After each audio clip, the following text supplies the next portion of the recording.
ahí en el libro de San Juan, por favor, capítulo 20, verso 30.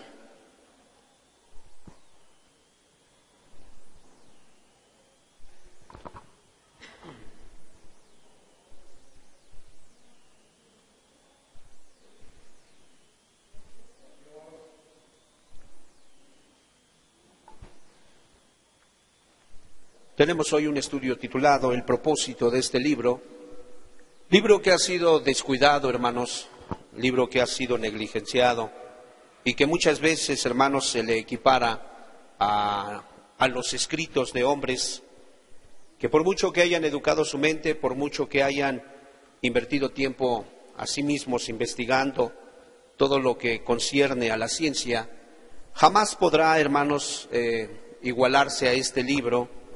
No porque lo digamos nosotros, los cuales creemos en lo que está escrito, sino por las mismas evidencias, hermanos, que el libro arroja. No necesitamos defender el libro por sí mismo tiene autoridad para defenderse. Y nos interesa que cada uno de nosotros pueda entender cuál es el propósito de este libro, para que de alguna manera el resultado que pueda venir a sus vidas sea esa fe bíblica, y que ya no tengamos más que batallar con actitudes de incredulidad, con actitudes de niños espirituales, donde no han alcanzado a nutrirse, no han alcanzado a entender y a extraer las bendiciones que este libro tiene para todos nosotros. Dice en el capítulo 20 de San Juan, en el verso 30, hizo además Jesús muchas otras señales en presencia de sus discípulos, las cuales no están escritas en este libro, pero estas se han escrito para que creáis que Jesús es el Cristo, el Hijo de Dios, y para que creyendo tengáis vida en su nombre, dice la Escritura. Para el espíritu de esta letra, hermanos, para él es muy importante que cada uno de ustedes pueda entender que hay un escogido de parte del Creador, hay una persona a la cual Él seleccionó, Él escogió, Él asignó como el único con autoridad para poder transmitir vida eterna. Para Él es muy importante que nosotros podamos entender que esta persona no tiene par, no tiene semejante, ya que es el Hijo de la Deidad, es un ser con características muy peculiares y difícilmente, imposiblemente podremos encontrar otro igual. Y obviamente al concebir que este fue señalado y que no hay otro como él, y nosotros depositar toda nuestra confianza en este ser divino, nosotros naturalmente, como consecuencia de creer en él, nosotros podemos participar de esa vida eterna. Hermanos, no existir. Tristemente, muchos de ustedes solo están existiendo.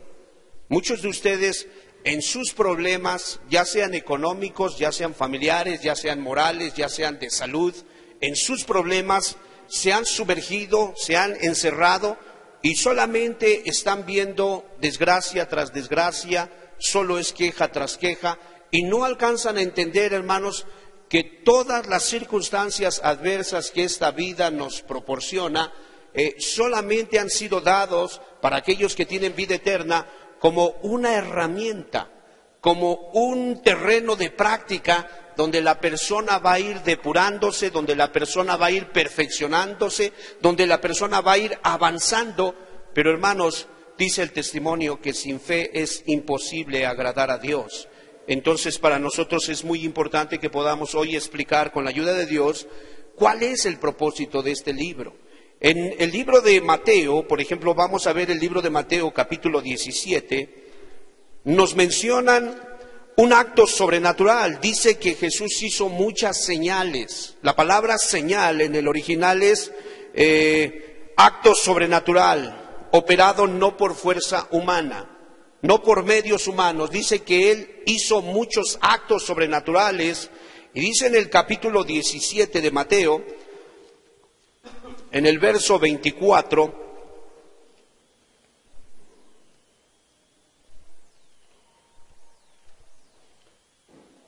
cuando llegaron a Capernaum, vinieron a Pedro los que cobraban las 2 dracmas y le dijeron: ¿vuestro maestro no paga las 2 dracmas? Él le dijo: sí. Y al entrar él en casa, Jesús le habló primero, diciendo: ¿qué te parece, Simón? Los reyes de la tierra, ¿de quién cobran los tributos o los impuestos? ¿De sus hijos o de los extraños? Pedro le respondió: de los extraños. Jesús le dijo: luego los hijos están exentos. Hasta aquí tenemos, al parecer es una costumbre que se estableció en el libro de Éxodo, donde Dios manda que de alguna manera que se contaran los masculinos de 20 para arriba, y cada uno de ellos iba a pagar por su rescate una ofrenda a Dios, medio ciclo, de acuerdo al ciclo del santuario. Esa costumbre se había quedado hasta ese tiempo, y vemos aquí que ellos llegan de alguna manera y van y le preguntan que qué pasó con esos dracmas, que si en este caso el maestro no los va a pagar, que si va a evadir esos impuestos. Jesús obviamente está tratando de hacer ver a Pedro la actitud que este mundo puede arrojar a tu vida, la injusticia que puede traer de alguna manera a tu persona, porque entendamos que, hermanos, el ministerio de sombras y figuras de alguna manera se había establecido en el pasado con un propósito, pero cuando Jesús llega y se manifiesta, dice que se le abre el profeta Isaías y él dice: hoy se ha cumplido delante de ustedes esta escritura. En otras palabras, ¿oíste que te fue dicho así? Yo te voy a decir exactamente qué es lo que quise decir. Jesús comienza a enseñar y a revelar realmente, dice él, misterios desde antes de la fundación del mundo. Dice que son misterios ocultos. Él llega y le dice a Pedro: ¿quiénes son los que deben de pagar el impuesto? ¿Los hijos o los extranjeros? La razón de Pedro le dice: yo supongo que los extranjeros. Ok, mas para que no se ofendan, vete pues al mar y el primer pez que tú agarres, le abres la boca al que pesques y de ahí vas a sacar un estatero, se lo vas a dar por ti y por mí. Es impactante la forma en que Jesús se movía cuando caminaba en esta tierra. Y hermanos, pecaríamos, seríamos falsarios o cobardes si no testificáramos que hemos visto muchos actos de estos en la actualidad, en nuestra vida, en nuestro diario vivir. Actos de liberación, actos de alguna manera de provisión, actos, ¿verdad?, de repartición de lo sobrenatural. Es en la actualidad donde Jesús se mueve. Vemos que Pedro, en un acto de fe, ante esa circunstancia, lo que él hace es obedecer, porque dice el libro que estas cosas que se escribieron, estas señales que él hizo, ¿con qué propósito se quedaron escritas? Para que creamos. Número 1, que a él es al que seleccionaron, al que señalaron, perdón. Número 2, que no es cualquier persona, es el Hijo de Dios. Y número 3, que tengamos vida eterna. Amén. Ese es el único propósito. Entonces, imagínate nada más, él lo hace por Pedro, no tanto por los hombres que venían recobrando, en este caso cobrando el estatero, porque esos hombres ni siquiera se dieron cuenta de dónde sacó Pedro la moneda, pero Pedro sí vio de dónde había salido la moneda. Había una costumbre en aquel tiempo donde la gente solía traer sus monedas. Cuando venían los peregrinos, arrojaban las monedas prácticamente en esa región, y era la moneda de la buena suerte. Ellos la arrojaban al mar, y en su ignorancia ellos decían: bueno, si yo arrojo esa moneda, es seguro que va a venir buena suerte para mí. Eso fue lo que de alguna manera hacían ellos. Bueno, Jesús toma ocasión de esa circunstancia, pero en el Espíritu, en ese don de revelación, de ciencia, él sabe que ese pez tiene un estatero en la boca, que ese pez se tragó una moneda, y en ese momento le dice a Pedro exactamente lo que tiene que hacer. Ve al mar, pesca un pescado, ¿sí? Y una vez que lo tomes, le abres la boca, sacas una moneda y le das por ti y por mí.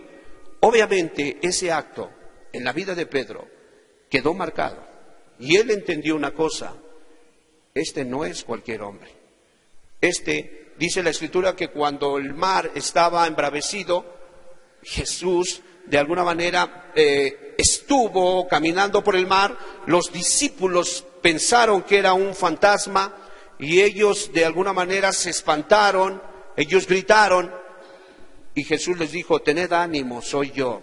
Pedro le dijo: Señor, si eres tú, manda que yo camine, vaya hacia ti sobre el mar. La orden fue: ven. Dice el testimonio que Pedro comenzó a andar. Pedro fue uno de los más allegados y uno de los que más actos milagrosos observó. Y quiero decirte, el propósito de este libro es que cada uno de nosotros sea partícipe de esa gloria de Dios y que no tengamos una religión, hermanos, impuesta por los hombres, que no sea una creencia que de alguna manera, pues no sé, me dijeron que viniera y pues aquí estoy a ver qué sucede. No, hermanos, nosotros tenemos un Dios vivo y verdadero, un Dios que tiene comunión con cada uno de nosotros, un Dios que conoce cuántos cabellos hay en tu cabeza y conoce de alguna manera cuáles son las circunstancias adversas que mañana te esperan. Él las conoce perfectamente. Por eso es importante que nosotros podamos entender. Si regresamos nuevamente, por favor, al libro de San Juan, capítulo 20, en el verso 30,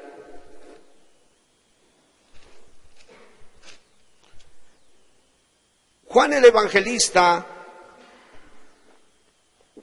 él está acentuando cuál es el propósito de este libro. Dice: hizo además Jesús muchas otras señales en presencia de los discípulos. No es que Jesús hizo 1 o 2 milagros y después pasaron años y ya no hizo ninguno. Es que en el contexto se nos dice que Él le había dado autoridad a sus discípulos y Él les había dicho: ok, limpiad leprosos, sanad enfermos, expulsad demonios. Y ellos estaban tan contentos del impacto de esa autoridad y ellos regresaron con Jesús y le comienzan a contar todo lo que había pasado. Jesús los jala aparte y Él los lleva a casa y empieza de alguna manera a darles una explicación. En ese momento dice el testimonio que vino una multitud y comenzaron ellos a demandar que Jesús los alimentara espiritualmente. Jesús comenzó a arengarlos y comenzó a hablarles de los misterios del reino de los cielos. Él comenzó a decirles que de alguna manera hace tiempo este mundo de alguna manera fue instituido en santidad. Él comenzó a hablarles acerca de la gran rebelión que hubo prácticamente años atrás, siglos atrás, cuando el ángel negro vino y tomó autoridad. Él comenzó a recordarles que el Dios del cielo había hecho promesas a través de Isaías, de Jeremías, de Malaquías, de Miqueas, y que les había prometido que vendría un libertador. Y Él les recordó muy seguramente que en el huerto de Edén había una promesa que tenía que cumplirse, donde había una enemistad entre la simiente de la serpiente y la simiente de Dios. Y en ese momento, la tarde cae, Jesús está preocupado y dice: tengo preocupación por esta multitud, porque ya es tarde y estamos en un lugar desierto y no han comido nada. Estoy preocupado por ellos. Los discípulos dicen: bueno, es que tanto dinero no bastaría para darle de comer. Dice que eran 5,000. Se registra aquí en Lucas que eran 5,000. Mateo te dice que eran 5,000, pero que no contaban las mujeres y los niños. Marcos también habla acerca de este milagro. Jesús en ese momento comienza a decirle a estas personas: ok, denles de comer. Alguien por ahí dice: Señor, solo tenemos 5 peces y 2 panes. 5 panes, y 2 peces. Es lo único que tenemos. Jesús da una instrucción: agrúpenlos de 50 en 50, eran 5,000, hicieron 100 grupos de 50 en 50 y háganlos sentar. Dice que cuando ellos terminaron de hacer eso, el Señor tomó el pan, tomó los peces, los alzó al cielo y dice que oró. Y le dio a cada uno de ellos para que se ocupara de poder alimentar a toda esa multitud.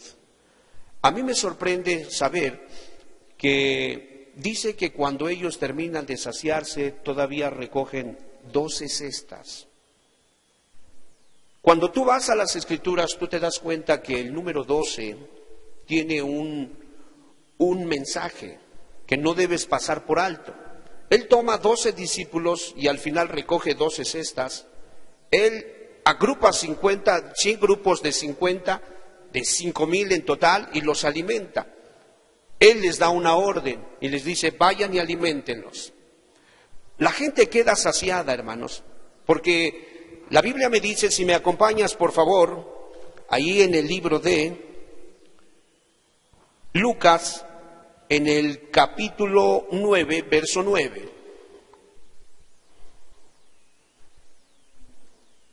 Y esto es algo que no tienes que pasar por alto.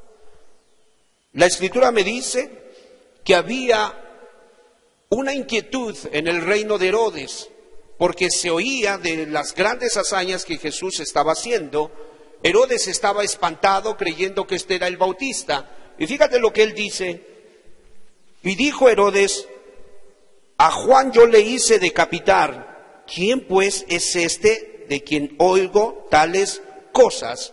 Y procuraba verle. Dice que escuchaba cosas sobrenaturales de él. Dice que era impactante lo que Jesús hacía. Acompáñame a Lucas capítulo 9, verso 1. Habiendo reunido a sus 12 discípulos, les dio poder y autoridad sobre todos los demonios. ¿Juntos? Y para sanar enfermedades, y los envió a predicar el reino de Dios y a sanar enfermos. Ve nada más cómo había sido investido el Señor. Dice que tenía poder sobre las leyes naturales, había poder sobre las leyes espirituales, había poder sobre la ley de la salud, había poder sobre la ley de la multiplicación, había poder sobre el mundo de los sueños, porque en sueños le habló a la esposa de Pilatos. Había una investidura en él, hay una investidura en él, y es aquí el punto donde nosotros tenemos que entender que si nosotros no logramos concebir que no estamos tratando con un ser humano común y corriente, no es una doctrina más de las cientos de doctrinas que hay, sino es el mensaje directamente del corazón, desde el corazón de Dios para ti. Él te está diciendo una cosa, mira, tú no tienes vida eterna. Tu padre Adán pecó y tú has sido destituido. Tus canas, tus arrugas, tu joroba solamente te arrojan un mensaje: estás envejeciendo y pronto vas a abandonar ese cuerpo. Tú necesitas con urgencia tener vida eterna. Por esa causa Jesús hizo milagros, resucitó a muchos, sanó paralíticos, les restituyó de alguna manera a las viudas a sus brazos fuertes, a otros más les estructuró toda la podredumbre que había, se las extirpó y trajo un brazo musculoso y sano para volver a trabajar y ganar el pan con el sudor de la frente. Siempre estuvo haciendo bienes, pero el objetivo principal era que el pueblo pudiera generar fe, que el pueblo pudiera acercarse a él no como un milagrero, no como un hechicero, no como eso, sino que se pudiera acercar a él como el único con autoridad para poder darle vida eterna. ¿Sí me explico, hermanos? Para eso era importante que ellos pudieran concebir. Lucas 10:38, por favor.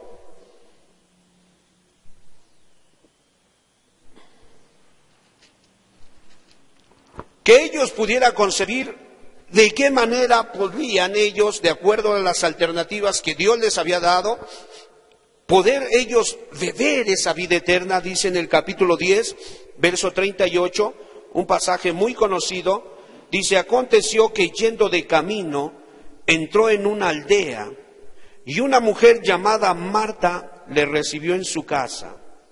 Esta tenía una hermana que se llamaba María, la cual, sentándose a los pies de Jesús, oía su palabra. No dice que oía las leyendas, no dice que estaba oyendo fábulas, no dice que estaba oyendo los cuentos, dice que oía su palabra. Aquí es muy importante. El libro fue escrito y se dejaron registrados actos milagrosos con toda la intención de hacerte un lector de las Escrituras, que tú te pongas a estudiar.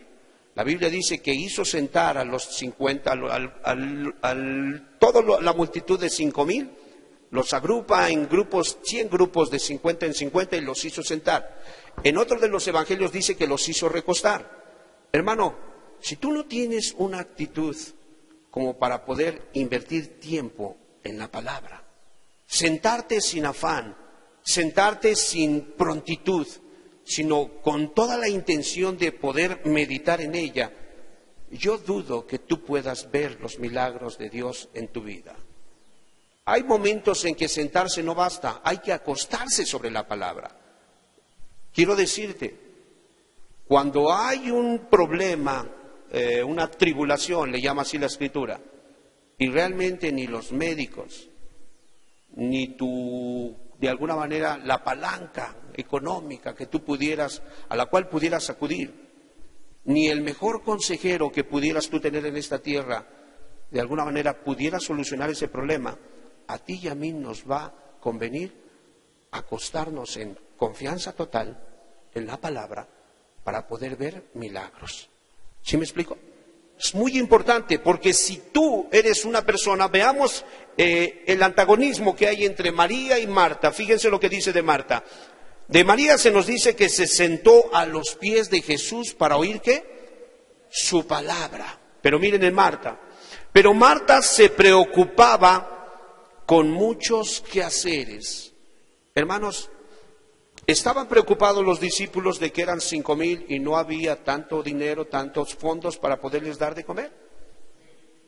Hermanos, estaban de alguna manera preocupados los hijos de Israel cuando el faraón los estaba persiguiendo para hacerlos volver nuevamente a Egipto. Hermanos, ¿no es cierto que Marta, cuando murió Lázaro, también llegó muy preocupada y increpó a Jesús y le dijo: Señor, tu negligencia hizo que se muriera mi hermano? Porque ella dijo lo siguiente: si tú hubieras estado aquí, ¿cuál hubiera sido el resultado? Mi hermano Lázaro no hubiera muerto. Estaba muy preocupada. Mis amados hermanos, ¿quién no tiene circunstancias difíciles que enfrentar? ¿Quién no tiene un enfermo en casa? ¿Quién no tiene una deuda? ¿Quién no tiene un problema, una enfermedad heredada? Hermanos, ¿quién no tiene algún hijo poseído por el demonio? ¿Quién no lo tiene? Hermanos, por mucho que nos afanemos, eso no le va a dar solución a las circunstancias.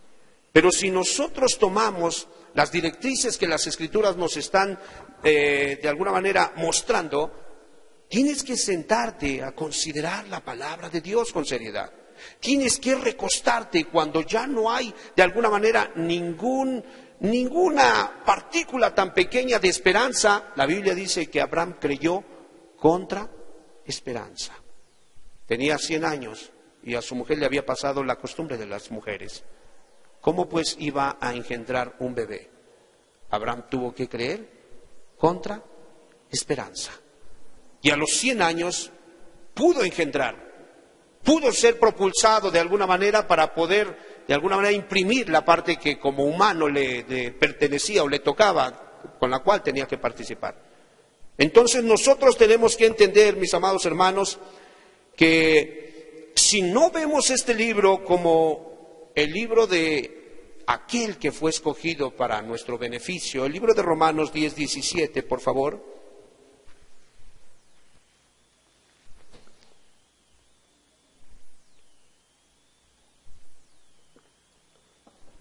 Dice así: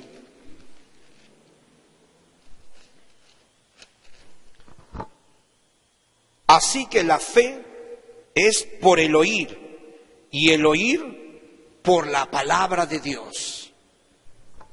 Cada vez que venimos y estudiamos estas Escrituras, algo queda dentro de nosotros.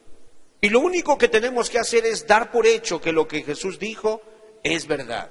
No tengo que andar cuestionando qué fue lo que hizo cuando Él de alguna manera convirtió el agua en vino. No tengo que andar filosofando o tratando de inventar alguna nueva ley que de alguna manera controle el agua. No, hermanos, si las Escrituras dicen que Él convirtió el agua en vino, Mi trabajo no es cuestionarlo, mi trabajo es darlo por hecho. ¿Sí me explico, hermanos? Habrá algunos a los cuales Dios les dará un talento, una gracia, un don muy particular para explicarnos. Qué bueno, a su debido momento ellos nos lo van a explicar y eso solamente fortalecerá, va a robustecer nuestra fe. Pero mi trabajo no es cuestionar las verdades de Dios, o cómo fue que resucitó al hijo de la viuda de Naín, o cómo fue que levantó al paralítico, o cómo fue que de alguna manera milagrosamente fue engendrado en el vientre de una mujer sin contacto, sin esperma humano. ¿Cómo fue? Hermanos, ese no es mi trabajo. Las Escrituras me dicen que mi trabajo es oír la palabra de Dios. Eso es lo que me dice la Escritura. Mira lo que dice Génesis capítulo 15, verso... Bueno, antes vamos a Hebreos, por favor. En el capítulo 11 de Hebreos, para que entendamos que Juan está diciendo que estas señales que hizo él, muchas de ellas no quedaron registradas, pero las pocas, comparadas a las muchas que hizo, tenían un propósito, y esto era, capítulo 11, en el verso 7, por favor. Esto iba con toda la intención de que tú y yo diésemos por asentado que ese es el señalado de Dios, Él es el Hijo de Dios, no es una persona ordinaria, por lo tanto Él es el único autorizado para que yo pueda tener vida eterna. Dice la Escritura, quienes tienen fe, dice así, por la fe Noé, lea junto conmigo, cuando fue advertido por Dios acerca de cosas que aún no se veían, juntos, con temor preparó el arca en que su casa se salvase y por esa fe condenó al mundo y fue hecho heredero de la justicia que viene por la fe. ¿Cómo obtengo vida eterna? Por medio de la fe. ¿Cómo puedo comprobar que yo tengo fe? Por medio de la obediencia.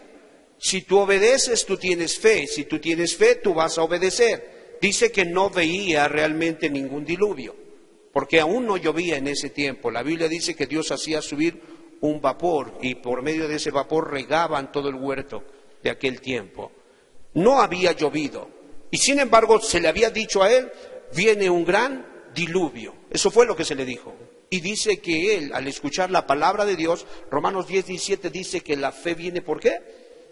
¿Y el oír por qué? Por la palabra de Dios. Entonces él escucha la palabra de Dios y lo que hace es que le entra un temor reverente y comienza a trabajar. Entonces es muy importante, si tienes vida eterna, es seguro que tú estás obrando, es seguro que tú estás obedeciendo, es seguro que tú estás trabajando. Dice ahí, por favor, Génesis capítulo 15, en el verso 2. Vayamos a ver al Padre de la fe.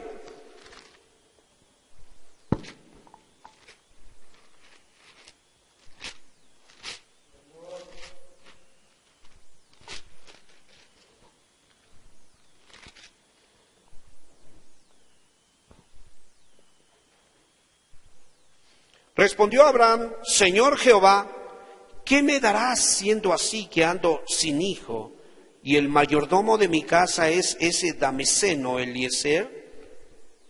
Verso 5, y lo llevó fuera y le dijo, mira ahora los cielos y cuenta las estrellas si las puedes contar.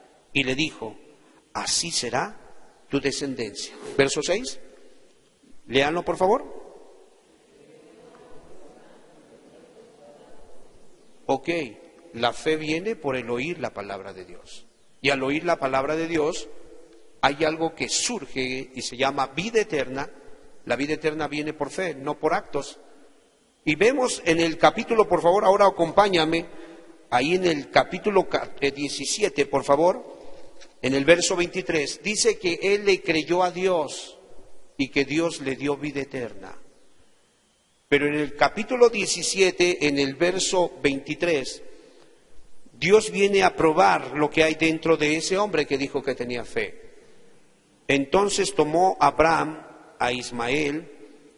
Ok, leamos el 21, proyecta el 21 para entender el contexto. Dice, mas yo estableceré mi pacto con Isaac, el que Sara te dará a luz por este tiempo en el año que viene. Y acabó de hablar con él y subió Dios de estar con Abraham. Verso 23. Entonces tomó Abraham a Ismael su hijo y a todos los siervos nacidos en su casa y a todos los comprados por dinero, a todo varón entre los domésticos de la casa de Abraham, juntos, y circuncidó la carne del prepucio de ellos en aquel mismo día, como Dios lo había dicho. En el verso 11, por favor, regresemos. Verso 10. Dice, este es mi pacto que guardaréis entre mí y vosotros, y tu descendencia después de ti. Será circuncidado todo varón de entre vosotros, juntos. Circuncidaréis pues la carne de vuestro prepucio, y será por señal del pacto entre mí y vosotros.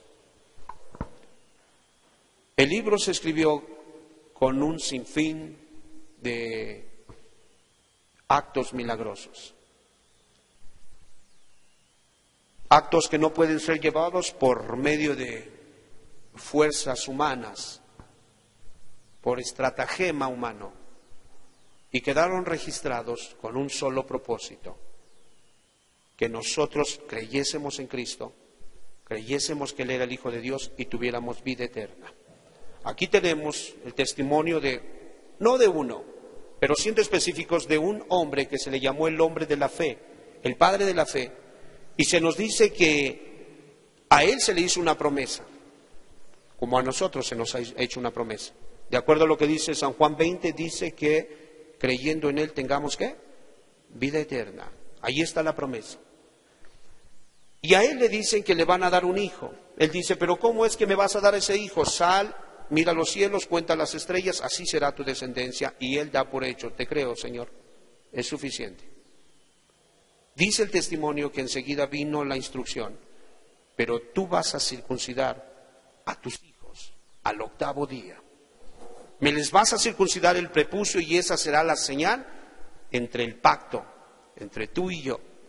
Dice el testimonio que él inmediatamente después de que subió de hablar Dios con él, enseguida tomó a Ismael, que dicen que tenía como 13 años, lo toma, lo circuncida, se circuncida él y circuncida a todos los que están bajo su casa. Hermanos, una señal muy práctica, una señal muy evidente de que ese hombre tenía vida eterna.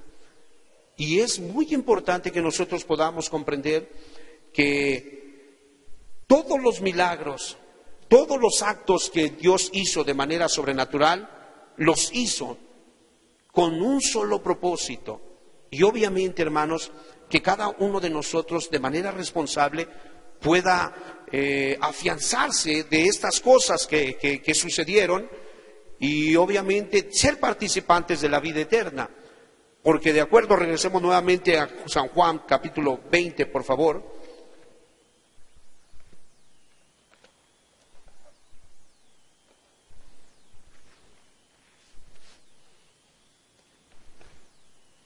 Verso 30.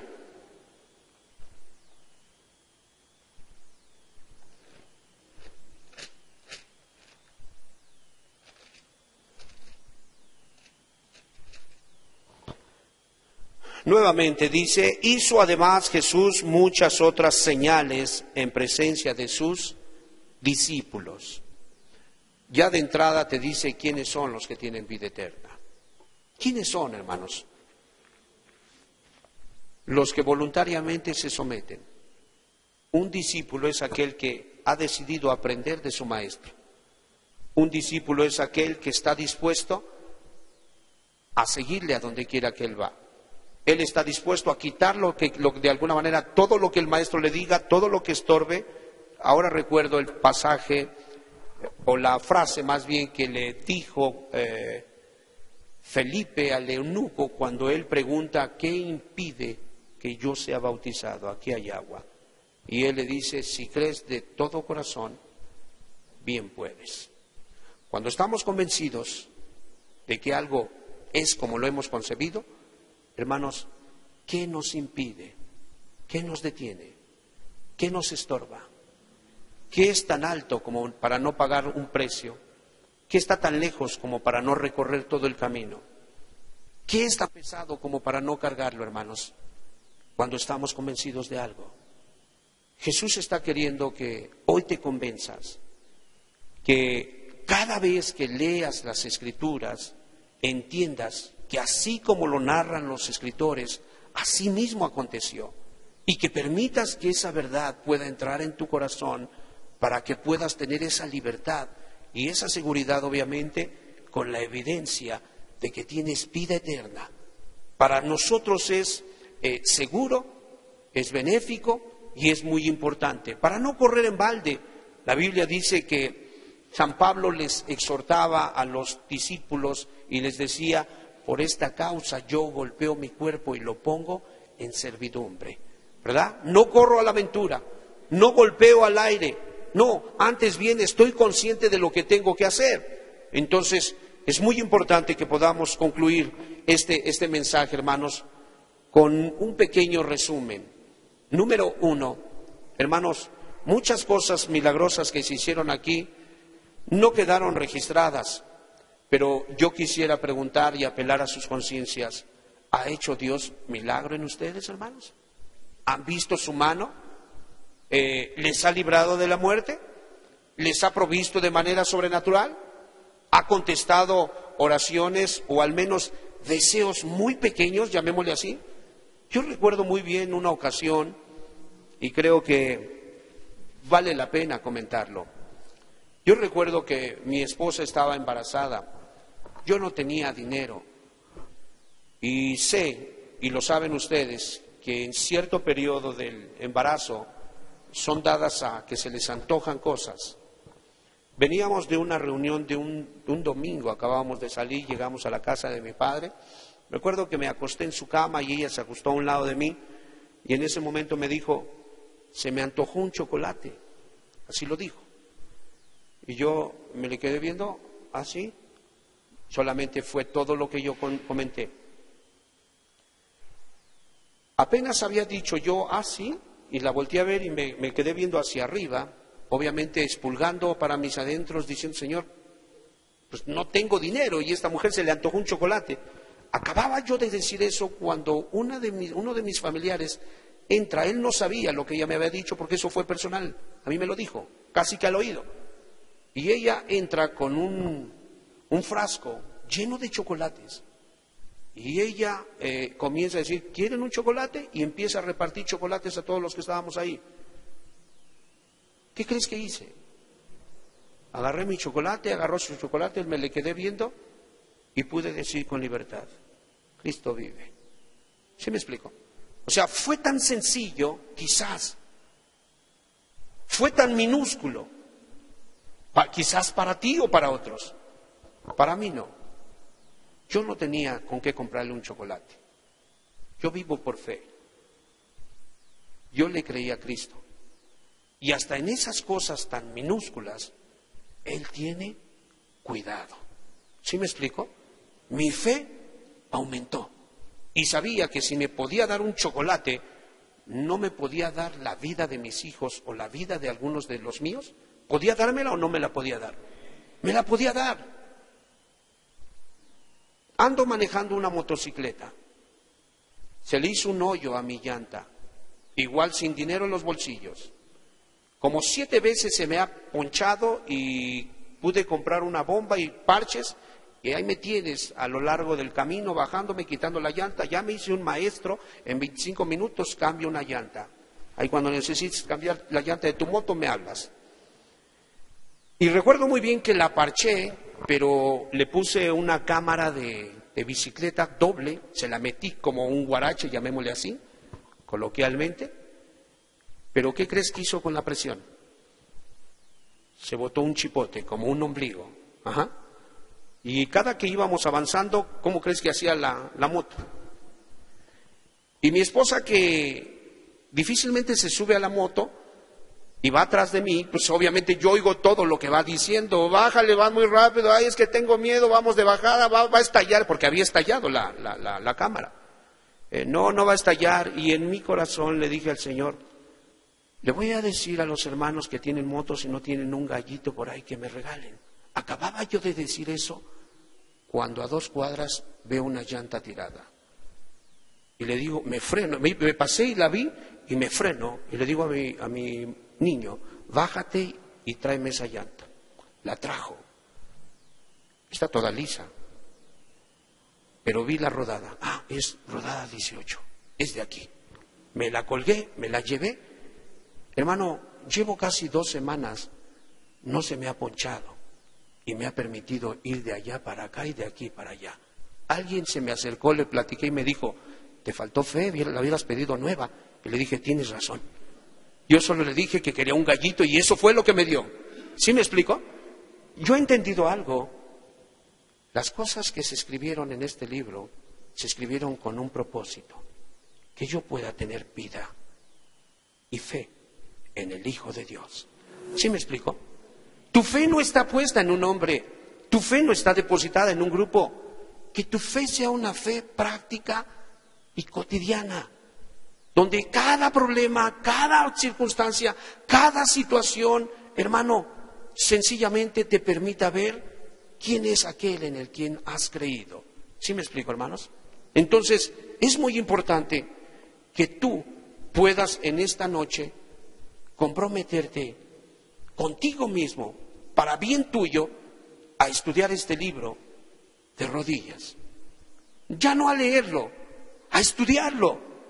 Cada cosa que lees, ponte a estudiarla, investiga, de alguna manera cuestiónate, de alguna manera coteja los comentarios de otros, pero que de ahí pueda salir una buena inyección de fe, para que cada día, hermano, cada momento, cada tiempo que Dios te permita vivir, tú puedas ser una persona que se le pueda decir, de la cual se pueda decir, esta mujer, a pesar del esposo, tiene una fe más robusta que hace 2 semanas. ¿Sí me explico? Este niño, a pesar de sus padres, tiene una fe que de alguna manera contagia a cualquiera. Es muy importante, pero son solamente señales milagrosas, hermanos, que obviamente quedaron escritas para que tú y yo tengamos vida eterna. Porque el regalo de Dios no se compra. Un día Simón, el mago, quiso comprarlo y lo maldijeron.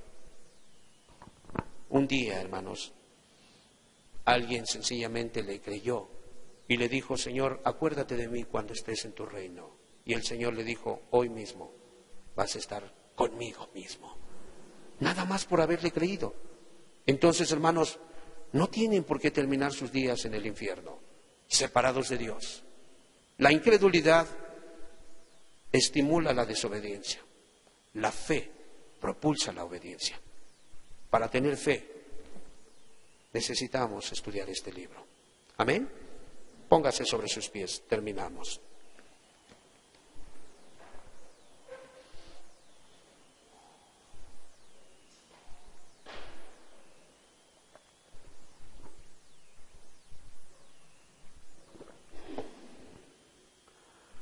Gloria a Dios. Puedes meter hoy la bayoneta a tu vida espiritual y poder verificar qué nivel de fe tienes. ¿Estás queriendo tirar la toalla? Es seguro que has dejado a un lado este libro. ¿Estás dudando en seguir viniendo? Es seguro que te has sentado delante del cajón a observar toda la incredulidad y las agresiones contra la fe que pasan en los programas de televisión. Eres tan descuidado que muchos de los milagros que han sucedido en tu vida ni siquiera te has dado cuenta que son milagros, porque estás tan ensimismado, porque estás tan quejoso, murmuras contra Dios, te quejas de la lluvia, te quejas del sol, te quejas de tener tantos hijos, te quejas del sueldo, te quejas de que el partido que ahora gobierna de alguna manera lleva mucho tiempo gobernando, te quejas de todo.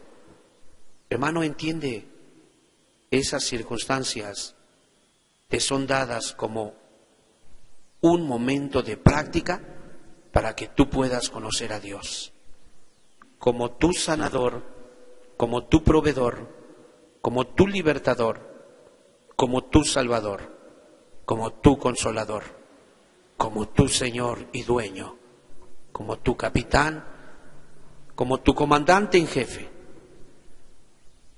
Aprovéchalas, Ya no te quejes.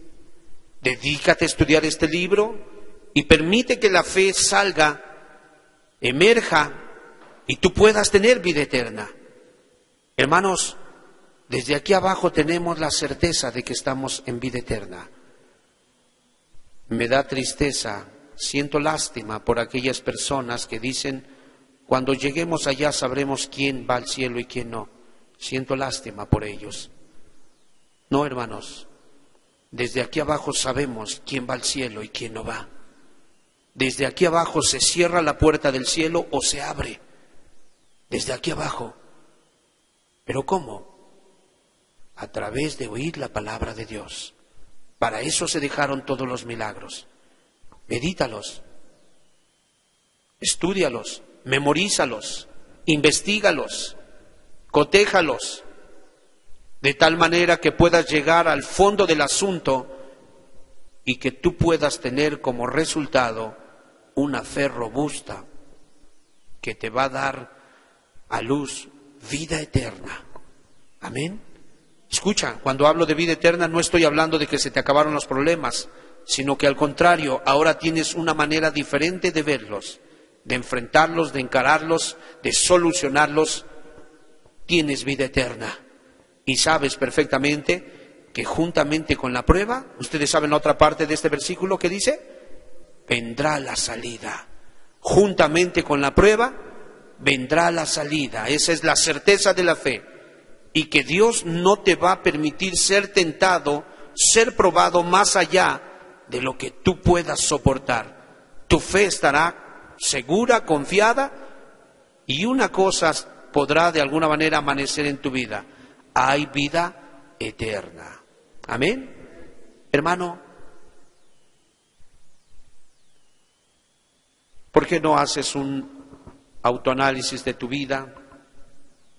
Ya no vamos a hablar de los años, una década atrás, 2 décadas, no. De esta semana. ¿Cómo te fue esta semana? Estamos hoy en el 4.º día de la semana. ¿Cómo estás? ¿Tienes fe?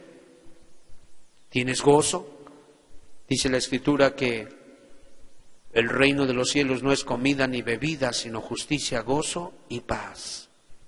¿Estás en paz con tu prójimo? ¿Estás en paz con Dios? ¿Estás en paz con tu conciencia? Gloria a Dios, tienes vida eterna. Tienes paz, no por la cartera gorda, sino porque sabes que todos los recursos del cielo son para ti, de acuerdo a los beneficios del reino de los cielos. Hermano, no deberías de salir como entraste. Vamos a orar. Amado Padre, este almanaque que tenemos hoy en nuestras manos, llamado Biblia, nos ha hablado mucho de tu poder. De acuerdo a lo que leemos, tú tienes autoridad sobre el mundo espiritual, sobre el mundo natural, sobre las leyes de la salud, como sobre las leyes, Señor amado, de la física. Padre amado, tú no te ciñes a ellas, algunas veces caminas por el mar, otras veces cabalgas entre las nubes y las agarras como carruajes, Señor. En otras ocasiones se puede oír tu voz en un trono distante, Señor, un trueno distante. Padre, tú eres un Dios hermoso y nosotros queremos tener fe en ti. No permitas que nuestra fe esté depositada en un hombre o en un grupo. Queremos tener una fe verdadera, una fe, una seguridad de que tú eres la realidad. En medio de tanta confusión, en medio, Señor, tú has escuchado y hemos oído personas decir que ya no saben qué creer. Al escuchar tanta confusión, tanta queja, tanta decepción, se han dado por vencidas y han determinado quedarse como viven en un estado de muerte.